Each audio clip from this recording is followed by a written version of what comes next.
Memilih pasangan hidup sangat penting. Kakak nak pilih orang lelaki, ciri-ciri dia senang ya, dua ya.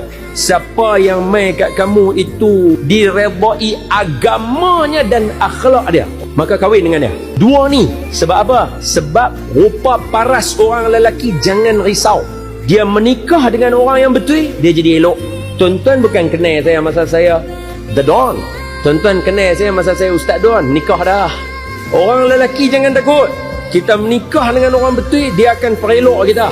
Benda yang mereka tak boleh perbetul, tuan-tuan. Dua benda yang tuan-tuan kena perbetul diri sendiri, iaitu kena ada agama, kena ada akhlak. Hak ni kalau baru menikah baru nak perbetul, keren salam.